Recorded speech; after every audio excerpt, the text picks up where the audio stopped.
అసలు కలి ఎలా జన్మించాడు? కలియుగంలో ఆ కల్కి భగవానుడు ఎప్పుడు ఎవరికి ఎలా జన్మించాడు? కల్కి భగవానుడు ఆ కలిని ఏ విధంగా సంహరించాడు అనే విషయాల్ని ఈ వీడియోలో తెలుసుకుందాం. వీడియోని చూసే ముందుగా వీడియోని ఒక లైక్ చేసి నా ఛానల్ను సబ్స్క్రైబ్ చేసి నోటిఫికేషన్ కోసం బెల్ ఐకాన్ క్లిక్ చేయండి. ద్వాపర యుగంలో శ్రీకృష్ణుడి నిర్యాణం తర్వాత కలి ప్రవేశిస్తుంది. ఆ కాలంలో అధర్ముడు అసత్య అనే దంపతులకు అంబుడు మాయ అనే కుమారుడు కుమార్తె జన్మిస్తారు. ఆ అన్నా చెల్లెళ్ళు పెద్దవాళ్ళై ఒకరినొకరు పెళ్లి చేసుకుంటారు. ఫలితంగా క్రోధ హింస అనే పుత్రుడు పుత్రిక పుడతారు.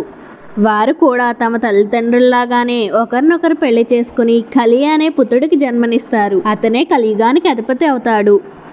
కలికాలంలో అధర్మం అన్యాయాలు పెచ్చుమీరుతాయి. నూనె కారుతున్నట్టుగా ఉండే నల్లని శరీరం, కాకి వంటి కడుపు, నల్లని సొరంగం వంటి నోరు, ఎర్రని మిడిగుడ్లతో ఉండే కలి శరీరం నుండి నిత్యం అశుద్ధపు దుర్వాసన వస్తుంది. జూదం, మద్యపానం, స్త్రీలతో సంపర్కం వంటి అవలక్షణాలతో కలి లోకాన్ని పాలిస్తుంటాడు. కలి పాలన వల్ల లోకమంతా పాపులతో నిండిపోతుంది. నాస్తికులు పెరిగి దైవారాధన అంతరించిపోతుంది. దైవాన్ని చిన్నచూపు చూస్తారు. ఎవరైతే కిరాతకమైన బుద్ధులతో ఉంటారో వాళ్లలోకి కలి ప్రవేశించి నీచమైన పనులు చేయిస్తుంటాడు. అలా 4 పాదాలుగా మానవలోకం పాపాల పుట్టగా మారి ప్రజలు క్షుద్ర పూజలతో ప్రతికూల శక్తులను పూజించడం మొదలు పెడతారు.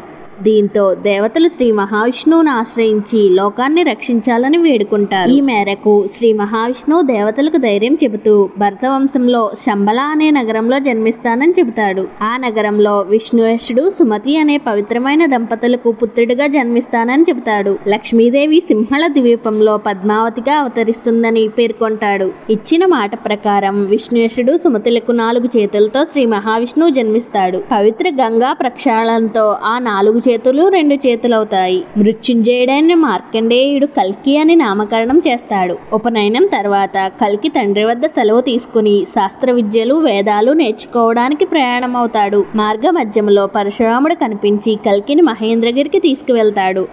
అక్కడ అతి తక్కువ సమయంలోనే ఎన్నో విద్యలను నేర్చుకుని అనంతరం బిల్వోదక క్షేత్రానికి చేరుకుంటాడు.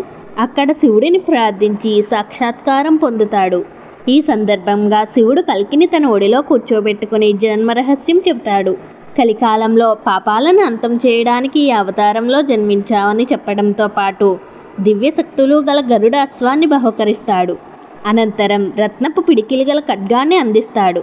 ఆ తరువాత కల్కి సింహళ ద్వీపానికి చేరుకొని పద్మావతిని పెళ్లి చేసుకుంటాడు. అక్కడి నుంచి శంబళకు తిరుగు ప్రయాణమవుతాడు. అప్పటికే శంబళ నగరం రూపురేఖలు మారిపోయాయి. ఒకప్పుడు చిన్న గ్రామంలో ఉండే ఆ ప్రాంతాన్ని విశ్వకర్మ నగరంగా తీర్చిదిద్దడంతో శంబళ సర్వాంగ సుందరంగా తయారవుతుంది. అయితే పాపుల్లో మాత్రం ఎలాంటి మార్పు రాదు. దీంతో కల్కి అక్కడ ధర్ములను సంహరించి ధర్మ సంస్థాపన చేస్తాడు. ఈ నేపథ్యంలో దేవతలు శంబళకు వచ్చి కల్కిని దర్శించుకుంటారు. తిరిగి వైకుంఠానికి రావాలని ప్రార్థిస్తారు. దీంతో కల్కి సత్యుగ స్థాపన చేసి గంగానదీ తీరంలో కల్కి అవతారం చాలిస్తాడు. విష్ణువుగా వైకుంఠానికి చేరుకుంటాడు. ధర్మానికి కేంద్రంగా మారిన శంబళ అప్పటి నుంచి సాధారణ మానవులకు కనిపించకుండా అదృశ్యమవుతుంది. కలి ప్రభావం వల్ల పాపులుగా మారే మానవులకు ఇక్కడ ప్రవేశం లభించదు. ఈ నగరాన్ని చూడాలంటే ఆ మానవుడు ఎంతో స్వచ్ఛమైన మానవుడై ఉండాలి. సత్యం, ధర్మం, అహింసను పాటించే పుణ్యాత్ములకు మాత్రమే శంబళ నగరాన్ని దర్శించే భాగ్యం దక్కుతుందని పురాణాల్లో పేర్కొన్నారు. అందులో చెప్పినట్టే కొందరు సాధారణ వ్యక్తులు శంబళ నగరాన్ని చూసి రావడం గమనార్హం. ఈ యుగంలో కూడా కొందరు శంబళలో ప్రవేశించి అక్కడ అద్భుతాలను చూసి వచ్చామని, వారి వద్ద తగిన ఆధారాలు ఉన్నాయని కూడా చెబుతున్నారు. మరి శంబళ నగరాన్ని చూసిన ఆ వ్యక్తులు ఎవరో చూసేద్దామా? 1889లో జన్మించిన ఆనందమయి హిమాలయాల్లో సుమారు 20 నుంచి 25 అడుగుల ఎత్తుగల మనుషులను చూశానని చెప్పడం గమనార్హం. వారంతా 5000 ఏళ్ల నాటి ద్వాపర యుగానికి చెందిన మనుషులని పేర్కొన్నారు. రష్యాకు చెందిన హెలీనా హిమాలయాల్లోని అతి రహస్యమైన ప్రదేశాల అన్వేషణలో భాగంగా ఆమె శంబళకు చేరుకున్నారు. ఆనందమయి చెప్పినట్లే ఆమె ద్వాపర యుగం నాటి మనుషులను చూశానని తెలపడం గమనార్హం. ఈ విషయాన్ని ఆమె రాసిన ఐజీన్ అన్వీల్ మరియు ది సీక్రెట్ డాక్టరీని అనే పుస్తకాల్లో రాశారు. వారితో ఉన్న కొన్ని ఫోటోలను కూడా ఆ పుస్తకంలో ప్రచురించారు. తమిళనాడులోని కుత్తాలానికి చెందిన మౌనస్వామి కూడా శంబళ సిద్ధాశ్రమంలో తపస్సు చేశారు. 1974లో నికోలస్ రోరిచ్ అనే ఒక రష్యా పరిశోధకుడు శంబళ నగరంపై అధ్యయనాలు చేసి పలు రహస్యాలను తెలుసుకున్నాడు. ఆయన పరిశోధనలు ప్రపంచవ్యాప్తంగా వైరల్గా మారాయి. దీంతో సంబళ నగరం గురించి జర్మనీ నియంత ఆల్బర్ట్ హిట్లర్కు కూడా సమాచారం అందింది. అల్టిమా తులే అనే టీంను హిట్లర్ హిమాలయాలకు పంపి పరిశోధనలు చేయించాడు. అయితే వారి శ్రమ ఫలించలేదు. సంబళ నగరాన్ని కనుగొనలేక వెనుతిరిగారు. చాలా ఏళ్ల తర్వాత మళ్ళీ సంబళ నగరాన్ని చూసిన వ్యక్తుల్లో ఒకరు వడ్డిపత్తి పద్మాకర్. అయితే ఇప్పటి వరకు వెళ్లిన వ్యక్తులు కేవలం సంబళ నగరంలో మనుషులు మాత్రమే చూసి వచ్చినట్లు తెలుస్తుంది. అసలైన రహస్య నగరంలోకి అడుగుపెట్టడం వారికి సాధ్యం కానట్లు సమాచారం. టిబెట్ బౌద్ధ కాల చక్రం మరియు భారతీయ పురాణాల ప్రకారం సంబళ నగరం చుట్టూ 8 రేకుల కమలం ఆకారంలో పర్వతాలు ఉంటాయి. మధ్యలో స్ఫటిక శ్రీచక్రం ఉంటుంది. దాని చుట్టూ గొలుసుకట్టుగా పర్వతాలు ఉంటాయి.